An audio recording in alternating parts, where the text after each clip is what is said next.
Peter King back here on the Rich Eisen Show. How are you, Peter?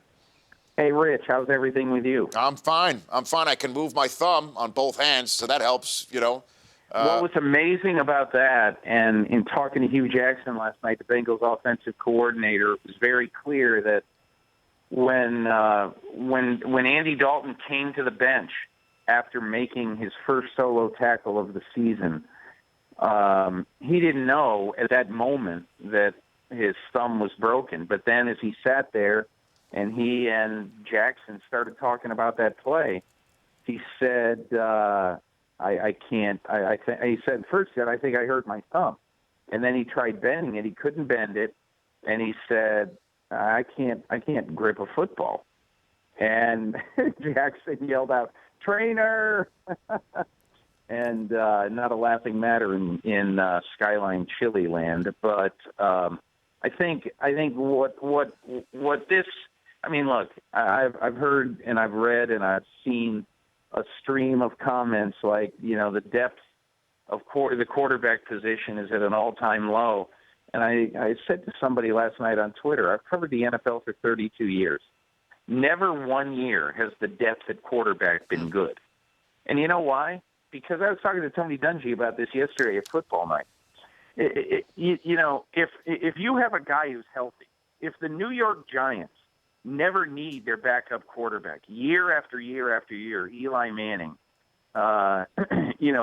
plays every Sunday, then what do? Do you go out and spend $3 million to bring in whoever, you name the guy, Matt Hasselbeck, or whoever you think is the best backup quarterback in football? Why would you do that if you never have to use them? So the reason that backup quarterbacks are no good, and the reason that we're all blanching at it being a third stringer from Houston and a third stringer from Indianapolis to win the NFC South potentially this weekend, TJ Yates at Charlie Whitehurst, it's because it just isn't natural for teams to be able to keep and sort of nourish the backup quarterback position. And it looks like that big Monday nighter, the end of the Monday night season on Week 16 that we've been circling for weeks between Cincinnati and Denver is going to be A.J. McCarron versus Brock Osweiler, right? I mean, there's no chance Dalton and or even Peyton Manning will be going in that game as we're currently sitting here right now, Peter? Well, I mean, if I were to just guess right now, and again, I think Gary Kubiak has done a really, really good job. Every week he just says, hey, we're doing what we can this week to try to win this game, which is exactly what he should do. I mean, exactly what he should do. Because, honestly, if you look at Brock Osweiler and how in the last 2 weeks, I mean, Brock Osweiler is at 26 drives in the last 2 weeks, and he's had one touchdown. Scored 0 points in the second half of the last two games. I mean, look, I'm pro Brock Osweiler. I think he's done a really good job for a guy playing for the first time in his life in the NFL with the weight of a franchise, a playoff team on his shoulders. So don't get me wrong. This isn't being critical. I think Brock Osweiler has been a B+.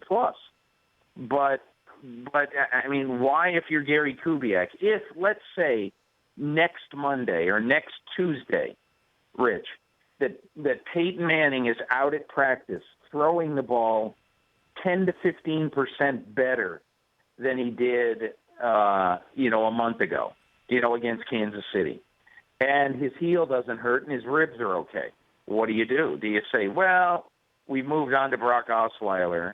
No, you say, we're going to play the guy who this week gives us the best chance to win. And again, if Peyton Manning can't get out of his own way, if his heel still hurts, well, then you're going to play Osweiler. Mm-hmm. But I think Kubiak is leaving the door open and is wisely leaving the door open. Peter King, the MMQB.com, joining me here. It's remarkable, Peter, because with the Patriots back in the 1-seed position, you could make a great case that the teams that provide the biggest threat to them to get to Santa Clara are the teams out of first place in their other respective divisions right now, with Kansas City, Pittsburgh, and even the Jets, Peter, right? I mean, the AFC, and Rich, I'll tell you this. I was thinking about this. This thought hit me at about 4 o'clock this morning when I was writing a column. Think about it. I mean, there could be this year, and let's just say for the sake of argument, okay, that it's going to be 2 out of Kansas City, the Jets, and Pittsburgh. 2 of those teams will be the wild card teams. And in the NFC, let's just say it'll be Seattle and probably Minnesota, okay? Now, with the exception of Minnesota, which has been, come see, come saw in the last 3-4 weeks, I mean, the other 3 teams, all of them, whoever makes it from the AFC of those 2 teams and Seattle, all of them could win, in my opinion, could win multiple playoff games, or any of them, I should say. So I think we could be seeing the strongest wild card group. I can't go back 25 years because the current 12-team system started in 1990. So this will be the 26th season where there have been 12 teams and these wild cards. So, I mean, I can't tell you whether it's the best there's ever been, but I challenge you to tell me with, the Seattle Seahawks and Ben Roethlisberger and a defense like Kansas City or the Jets and playing wild card games, when has wild card been better? Well, don't tell me that this is going to lead to more people thinking the playoffs should be expanded, because this is perfect. I absolutely, unequivocally do not. I don't care if the Steelers don't make it. I never, ever would advocate for the playoffs to be expanded. Now, Rich, and we've had this discussion many times, Yep. I will advocate with my last football breath the fact that it is absurd for division winners to get an automatic home game because, there's a good chance there could be 2 11-5 AFC teams going on the road in wild card games, and one of them could be going to a 7-9 team in the AFC South. The NFC East champion easily could host a team and have 4 fewer victories in the regular season. So that's what should change. But absolutely unequivocally, I do not favor 14 teams in the playoffs. So the poll question today at richeisenshow.com, ask it to Peter King before we head out the door here. Hey, Peter, who's the best team in the National Football League? Cardinals, Panthers, Patriots, Seahawks. What do you think? Well, I'm going to say the Panthers right now for a very simple reason. I think they're the healthiest team, and I think you have to ask a different question on January 17th, because that's when all the teams that's when the top 4 teams, 2 in the AFC, 2 in the NFC, will hit the field first. And if you tell me at that point that Rob Gronkowski, Julian Edelman, Danny Amendola, Brian Stork, if you tell me that the Patriots offense is healthy and Dante Hightower is back, if you tell me that, I'd probably pick New England. Do you like the David Price signing, Peter? You fine with that one? I'm not a big fan of paying 31-year-old pitchers, which he will be next year, $1 million a start until $1 million per start through the age of 37. But I'm 58 years old, and I want you to get off my lawn immediately. Hey, man, I feel the same way, too. And can you help get me on this catch committee? The NFL is having their fun with me. I'm serious. I want on this catch committee. You can be on the catch committee.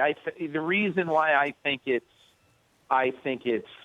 silly that whatever rule is made, if the rule is changed, Rich, it's not going to change that 48 times next year. People are going to write columns and scream on post-game shows, that should be a catch. Why isn't that a catch? We're dealing with something that is never going to be perfect. We're trying to make it perfect. It's never going to be perfect. People should stop thinking, hey, let's make this game perfect. It just is never going to be perfect. Peter, thanks again for calling in. Great MMQB as always. Hey, thanks a lot, Rich. Take care. You bet. The editor of TheMMQB.com. The Rich Eisen Show, weekdays at noon Eastern. On Audience.